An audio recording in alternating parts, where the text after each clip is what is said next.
ایک 60s میں ہمارے اپنے عزیزوں میں برادری میں ایک آدمی نے کروڑوں بنائے حرام راستے سے، وہ اس کا اچانک انتقال ہو گیا کوئی 60 سال کی عمر میں۔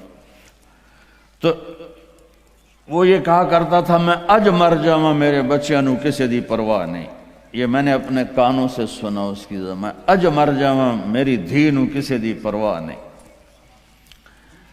وہ مر گیا تو ایک دن اس کا بیٹا کہہ رہا تھا کاش ہمارا باپ حرام جمع نہ کرتا تو کوئی خوشی کا دن ہم بھی دیکھ لیتے۔ تو میرے بھائیوں، یہاں اسلام کے نمائندے بنو، اسلام کا جھنڈا اٹھاؤ اور اچھے شہری بن کے دکھاؤ، اپنے بچوں کو اعلیٰ تعلیم دو، اپنے کتنے، ہاں میں یہ نہیں، میں روکتا نہیں ہوں کہ حافظ نہ بناؤ، عالم نہ بناؤ، لیکن میں یہ چاہتا ہوں، میں ابھی وینکوور سے آیا تو وہاں ہمارے جو سکھ بھائی ہیں وہ وزیر بھی ہیں، وہ سینیٹر بھی ہیں، اور وہ MP بھی ہیں، اور سارے بڑے بڑے عہدوں پر ہیں، تو تم صرف پیسے ہی بناتے رہو، یہ کون سی عقل مندی؟ اپنے بچوں کو اعلیٰ تعلیم دو، یہاں ایسے اور سکول بناؤ، جائیدادیں یہاں بناؤ، اگر پاسپورٹ یہاں کا ہے تو یہاں پیسہ خرچ کرو، یہاں کے غیر مسلموں کو صدقہ دو۔ کل ہم گئے تھے، وہ ایک بڑا ٹاور ہے تو اس میں ایک بڑھیا بیٹھی تھی اکیلی تنہا، تو اسے اس کی چہرے پر بے بسی دیکھ کر اس سے تھوڑی بات کی تو پتہ کہنے کہ میری 92 سال عمر ہے، میں اکیلی رہتی ہوں۔ ایسوں کو جا کر 2 دن مل لو اور کچھ کھلا دو تو وہ کلمہ پڑھ جائیں۔ اب آپ لوگ جب یہاں آتے ہو تو پچھلے سمجھتے ہیں کہ ہن تو سونے دی کان ہاتھ پائے گیا، پتر تیری بہن دی شادی کرنی ہے پیسے گھل، پتر تیری بڑھئی دی شادی کرنی ہے پیسے گھل۔ وہ بیچارہ یہاں کیا کرے، وہ نوٹ چھاپے، وہ ہمارے در آدم خیل میں جاؤ، جتنے ڈالر چاہیے لے لو آسٹریلین،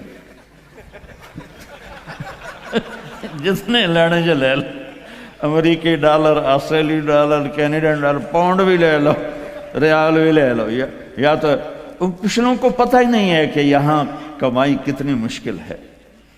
تو میں نہیں کہتا ہوں کہ اپنی بہنوں کی شادیوں کے لیے نہ کرو، اپنے رشتہ داروں کے لیے نہ کرو، لیکن پہلے اپنے بیوی بچوں کو دیکھو، پہلے یہاں اپنے پہلے جن کے والدین یہاں ہیں ان سے کہتا ہوں ماں باپ کو ٹائم دو، ماں باپ کو عزت دو، اور ماں باپ سے کہتا ہوں اگر جوائنٹ فیملی سسٹم ہے تو آنے والی بہو کو تنگ نہ کرو، اپنے بچے کی زندگی کو برباد نہ کرو۔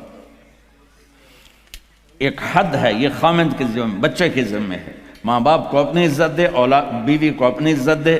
اگر آپ اپنی اولاد کے خرچوں سے بعد بھی پیسہ بنتا ہے تو پھر اپنی کسی بہن کی، بھتیجی کی، بھانجی کی، بھائی کی شادی کرنی تو پیسہ بھیجو، لیکن اس طرح بچوں کو تنگی میں ڈال کے، اپنے آپ کو تنگی میں ڈال کے، ڈبل شفٹیں کر کے یہ ظلم نہ کرو کہ نماز بھی گئی، روزہ بھی گیا، قرآن بھی گیا، مسجد بھی گئی، جانوروں کی طرح لگے ہوئے، یہ کیا زندگی؟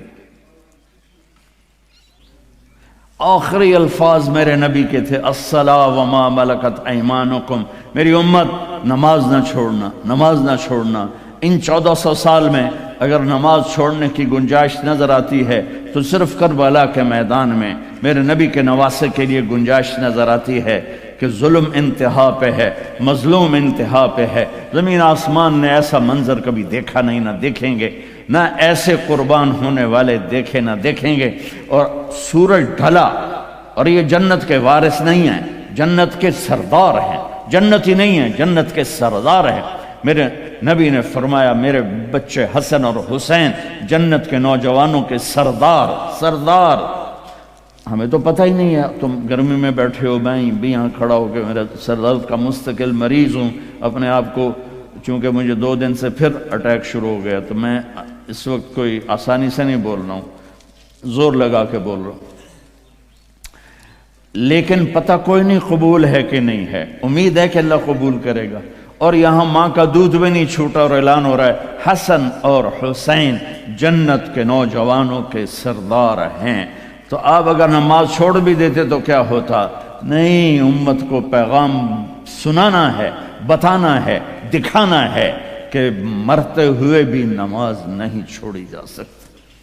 آپ نے اپنے لشکر کے ایک نوجوان کو بلایا، زہیر بن القین، وہ آ گیا ہے، کہ یہ شمر سے کہو 5 منٹ تو میں اپنی طرف کہہ رہے ہیں، تھوڑی دیر رک جائے مجھے نماز پڑھنے دے، پھر جو چاہے مرضی کر لے۔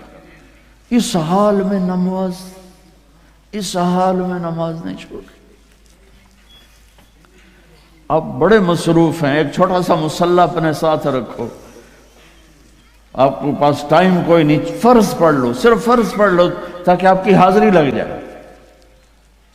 صرف فرض، میں یہ نہیں کہہ رہا ہوں سنتیں چھوڑ دو، میں کہہ رہا ہوں کہ اپنے آپ کو عادی بنانے کے لیے آپ کو مشکل ہو رہی ہے تو صرف فرض پڑھ لو تاکہ کم از کم حاضری لگ جائے۔ خوف کی نماز نہیں، عشق کی نماز پڑھو جو حسین نے پڑھ کے دکھائی۔ جب انہوں نے کہا ہم تلوار نہیں روکیں گے، تو آپ نے کہا آدھے ہو جاؤ، آدھے نماز پڑھو، آدھے ان سے لڑائی کرو۔ پھر ان کو واپس بلا کے کہا تم نماز پڑھو، ہم لڑائی کرتے ہیں۔ عصر کی نماز سے پہلے گردنیں کٹ کر اور نیزوں پہ چڑھ گئی تھی۔ تو میں آپ سب سے گزارش کرتا ہوں، اللہ کی نماز پڑھو، اللہ کے محبت میں نماز پڑھو، اللہ کے شوق میں پڑھو، کسی کے ڈر سے نہیں، کسی کے خوف سے نہیں۔ جیسے آپ رات کو 12 بجے اشارے پر کھڑے ہوتے ہیں تو وہ کوئی آپ فرما برداری کی میں نہیں ہوتے ہیں، وہ $100 دا ڈر ہوں ٹھک جامنا ہے۔ نہیں تو اگر یہ نہ ہوتا تو ہماری طرح پاکستان میں دن کے 12 بجے بھی اشارہ توڑ کے تم جا رہے ہوتے، تو سوٹا وڈا چنگا تکڑا ہے نا۔